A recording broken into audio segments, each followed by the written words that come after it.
Psychologist. Last time हमने anxiety disorders पर बात की थी, उसके साइन एंड सिम्टम्स पर बात की थी और उसके डिफरेंट एस्पेक्ट्स पर, उसके डिफरेंट टाइप्स पर बात की थी कि बेसिकली एंजाइटी डिसऑर्डर्स होते क्या हैं, इसके सिम्टम्स क्या हैं, क्या किस तरह से हमें पता लग सकता है कि जो हमारे सामने पर्सन है या फिर हम खुद एंजाइटी डिसऑर्डर के शिकार हैं। हमने इसके कॉजेज़ पर भी बात की थी कि क्या कॉजेज़ हैं जो कि एंजाइटी डिसऑर्डर का सबब बनते हैं। इसके अलावा हमने इसकी डिफरेंट टाइप्स को डिस्कस किया था कि डिफरेंट टाइप्स होती हैं एंजाइटी डिसऑर्डर की। आज हम बात करेंगे इसकी ट्रीटमेंट अप्रोचेस पर कि बेसिकली एंजाइटी डिसऑर्डर को हम किस तरह से ट्रीट कर सकते हैं। तो हम बात करने जा रहे हैं कि इसके ट्रीटमेंट पर। एंजाइटी डिसऑर्डर बेसिकली एक ऐसा डिसऑर्डर है जो कि ट्रीटेबल है, हम इसे ट्रीट कर सकते हैं, बट इसके लिए बहुत ज़्यादा आपको इस चीज़ की ज़रूरत है कि आप पहले अर्ली डायग्नोसिस पर आएँ, क्योंकि अक्सर जो है बीमारियां इस वजह से ट्रीटेबल नहीं हो पा रही होती है और इस वजह से वर्स्ट हो रही होती हैं क्योंकि लोग अर्ली डायग्नोसिस की तरफ नहीं आ रहे होते हैं। बहुत ज़्यादा मिसअंडरस्टैंडिंग्स होती हैं। अगर हम एंजाइटी डिसऑर्डर की ही बात करें तो एंजाइटी डिसऑर्डर से रिलेटेड भी बहुत सारी मिसअंडरस्टैंडिंग्स होती हैं, क्योंकि जो अगर हम एंजाइटी डिसऑर्डर की अगर हम बात करते हैं तो एंजाइटी डिसऑर्डर्स में बेसिकली बहुत सारी जो है आपकी फिजिकल सिम्टम्स भी आपको आ रहे होते हैं। तो अक्सर लोग मिसकॉन्सेप्शन में चले जाते हैं, मिसअंडरस्टैंड करते हैं डिसऑर्डर को और वो ये समझते हैं कि शायद हमें कोई फिजिकल इलनेस हो रही है और वो फिर अपने फिजिशियन को दिखाते रहते हैं या फिर खुद ही कोई ना कोई मेडिसिन ले रहे होते हैं सर दर्द की, या फिर अगर क्योंकि एंजाइटी डिसऑर्डर में आपको इस तरह के फिजिकल सिम्टम्स भी आते हैं कि आपको या तो पेट में दर्द हो रहा है या सर में दर्द हो रहा है या बहुत ज़्यादा स्वेटिंग आ रही है, घबराहट हो रही है, तो ये वाली चीज़ें भी आ रही होती है। तो लोग क्या करते हैं, अपनी तरफ से ट्रीटमेंट कर रहे होते हैं खुद का अपने फिजिकल सिम्टम्स के हवाले से। तो आपको जो पहले लास्ट वीडियो में आपको सारी इसको डिटेल में बताया गया था कि किस तरह से आप इसके डायग्नोसिस की तरफ जा सकते हैं, किस तरह से अपने साइकेट्रिस्ट से कंसल्ट कर आप जो है एक प्रॉपर डायग्नोसिस की तरफ आ सकते हैं कि आप जो एंजाइटी डिसऑर्डर के शिकार हैं। और इस चीज़ की एक्सेप्टेंस बहुत ज़रूरी है, क्योंकि कोई भी बीमारी उस वक्त तक ट्रीटेबल नहीं हो सकती कि जब तक आपके अंदर उसकी एक्सेप्टेंस ना हो। क्योंकि बीमारियां होना ये एक नॉर्मल सी चीज़ है, आप बीमार हो सकते हैं और इसका इलाज भी पॉसिबल है, बट पहली जो चीज़ है वो एक्सेप्टेंस है। जब तक एक्सेप्टेंस नहीं आएगी आप इलाज को सक्सेसफुल नहीं बना सकते। चलो हम इससे बात करते हैं कि किस तरह से आप इसके इलाज की तरफ आ सकते हैं। एंजाइटी डिसऑर्डर्स की अगर हम बात करते हैं, ट्रीटमेंट की अगर इसकी हम बात करें तो इसके ट्रीटमेंट के लिए बेसिकली हम दोनों अप्रोचेस इस्तेमाल करते हैं। साइकोथेरेपीज भी होती हैं और मेडिकेशंस भी होती हैं, बट मेडिकेशंस को हमेशा हम साइड पर रखते हैं। पहले हमारी यही कोशिश होती है कि पेशेंट को साइकोथेरेपीज और साइकोलॉजिकल ट्रीटमेंट के थ्रू जो है किया जाए, लेकिन अगर उस वक्त साइकोलॉजिकल ट्रीटमेंट उस वक्त हम नहीं कर सकते जब पेशेंट बहुत ज़्यादा वर्स्ट कंडीशन में होता है या फिर सिम्टम्स इतने ज़्यादा आ रहे होते हैं कि साइकोथेरेपिस्ट काम नहीं कर पाते, तो फिर हम पेशेंट्स को मेडिसिन देते हैं और उसे इस काबिल बनाते हैं कि वो साइकोलॉजिकल ट्रीटमेंट को बेसिकली अंडरस्टैंड कर सकें। देन फिर साइकोलॉजिकल ट्रीटमेंट की तरफ अगर हम बात करते हैं तो 2 से 3 अप्रोचेस हम एंजाइटी डिसऑर्डर्स के लिए अप्लाई कर रहे होते हैं। जो फर्स्ट अप्रोच होती है वो होती है रिलैक्सेशन। रिलैक्सेशन में बेसिकली हम 2 तरह की relaxation techniques anxiety disorder patients के लिए इस्तेमाल करते हैं। फर्स्ट जो हमारे पास होती है वो डीप ब्रीथिंग की होती है, जो कि बहुत पहले भी मैं अपनी वीडियोस में काफ़ी आपको बता चुकी हूँ कि डीप ब्रीथिंग जो है अक्सर जो है साइकोलॉजिकल ट्रीटमेंट में और साइकोलॉजिकल थेरेपीज में अप्लाई की जा रही होती है।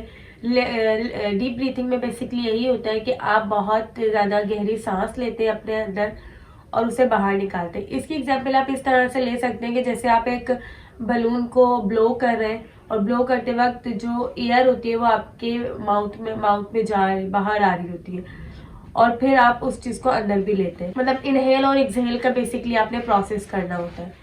तो ये वाली चीज़ होती है जो कि डीप ब्रीथिंग में बेसिकली की जा रही होती है और ये एंजाइटी से बाहर निकालने के लिए पेशेंट को बहुत ज़्यादा हेल्पफुल साबित होती है। सेकंड जो रिलैक्सेशन टेक्निक है वो होती है progressive muscle relaxation technique. Progressive muscle relaxation technique basically इसको हम इस तरह से एक्सप्लेन कर सकते हैं, समझ सकते हैं। बेसिकली जो हमारे शॉर्ट मसल्स होते हैं उसको स्क्रैच करने को प्रोग्रेसिव मसल रिलैक्सेशन टेक्निक कहते हैं। शॉर्ट मसल्स में हमारे फेस के मसल्स आ जाते हैं, हमारे आइज के मसल्स आ जाते हैं, हमारी फिंगर टिप्स जो होती है फिंगर्स के मसल्स आ जाते हैं, ये सारे हमारे शॉर्ट मसल्स होते हैं। तो इनको स्क्रैच करना, इनकी मूवमेंट करना, आई मूवमेंट करना, फेस की मूवमेंट करना, अपनी नेक की मूवमेंट करना, ये सारी चीज़ें जो है प्रोग्रेसिव मसल रिलैक्सेशन थेरेपीज या टेक्निक्स में आ रही होती है, इसके थ्रू भी एंजाइटी डिसऑर्डर को ट्रीट किया जाता है और एंजाइटी काफी हद तक मैनेज हो जाती है। सेकंड जो टेक्निक यूज की जाती है एंजाइटी डिसऑर्डर को ट्रीट करने के लिए, वो होती है सेफ्टी सीकिंग बिहेवियर को अवॉइड करना। क्योंकि एंजाइटी डिसऑर्डर में बेसिकली ये होता है कि लोग सेफ्टी सीकिंग बिहेवियर की तरफ बहुत ज़्यादा चले जाते हैं। सेफ्टी सीकिंग बिहेवियर इसी तरह का बिहेवियर होता है कि क्योंकि आप जिस चीज़ को लेकर एंजाइटी के बारे में बेसिकली हमने यही पढ़ा था, आप लोगों को पहले भी एक्सप्लेन किया था, एंजाइटी बेसिकली फ्यूचर रिलेटेड होती है। फ्यूचर से रिलेटेड आपको कुछ सेफ्टीज़ होती है, आपकी कुछ इनसिक्योरिटीज़ होती है जो कि आपको एंजाइटी में लेकर आ रही होती है, और उसकी बुनियाद पर आप इस तरह के एक्ट कर रहे होते हैं, इस तरह के बिहेवियर्स शो कर रहे होते हैं जो कि सेफ्टी सीकिंग होते हैं। तो बेसिकली इसमें आपको वो अवॉइड करने सिखाया जा रहा होता है कि आप किस तरह से उन बिहेवियर्स को अवॉइड कर सकते हैं। थर्ड जो टेक्निक होती है वो होती है सिस्टमेटिक डिसेंसिटाइजेशन। इस टेक्निक में ये होता है कि बेसिकली सिस्टमेटिकली आपको जो है आपकी एंजाइटी को ख़त्म किया जा रहा होता है। आपको आहिस्ता आहिस्ता करके उस चीज़ से एक्सपोज करवाया जाता है जिस चीज़ से रिलेटेड आपको एंजाइटी है, या फिर आपको पैनिक अटैक्स आ रहे हैं, या आपको डिफरेंट फोबियाज है। लाइक बेसिकली अक्सर लोगों को अगर हाइट फोबियाज होते हैं और वो उससे रिलेटेड उन्हें एंजाइटी होती है, वो अगर हाइट पर चले जाते हैं तो बहुत ज़्यादा एंजाइटी के शिकार हो जाते हैं। तो उन्हें जो है आहिस्ता आहिस्ता करके हाइट की तरफ लेकर आया जाता है। पहले उन्हें थोड़ी सी ज़्यादा कम हाइट पर चढ़ाया जाता है, फिर उससे ज़्यादा हाइट पर चढ़ाया जाता है।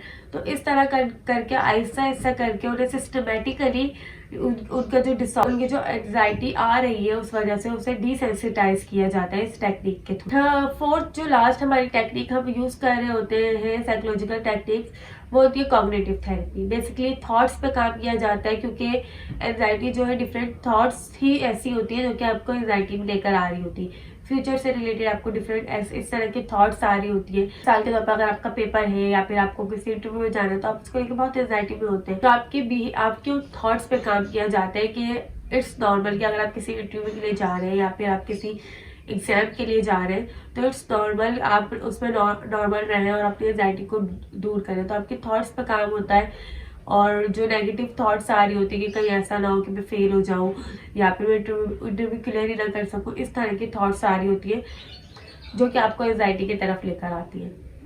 तो आपके थॉट्स पे काम किया जाता है। ये सारी टेक्निक है जो कि हम एंजाइटी डिसऑर्डर को ट्रीट करने के लिए यूज कर रहे होते हैं साइकोलॉजिकल ट्रीटमेंट में। और जो है मेडिसिन उस वक्त यूज़ की जा रही होती है जब पेशेंट बहुत ज़्यादा वर्स्ट कंडीशन में होता है, उसके सिम्टम इतने ज़्यादा आ रहे होते हैं कि वो अपने आप को भी नुकसान पहुंचाता है और दूसरों को भी नुकसान पहुंचा रहा होता है। तो पहले उसे मेडिकली ट्रीट किया जाता है, देन हम थ्रू आउट द लाइफ उसे मेडिसिन पर नहीं रख सकते। देन जब वो मेडिसिन से थोड़ा मैनेज हो जाता है तो फिर जो है उसकी साइकोलॉजिकल ट्रीटमेंट किया जाता है। फॉर फर्दर वीडियो हमारे साथ रहेगा, तब तक के लिए अपने बहुत ख्याल रखिएगा। हमारे चैनल को लाइक कीजिए, सब्सक्राइब कीजिए। शुक्रिया। अल्लाह।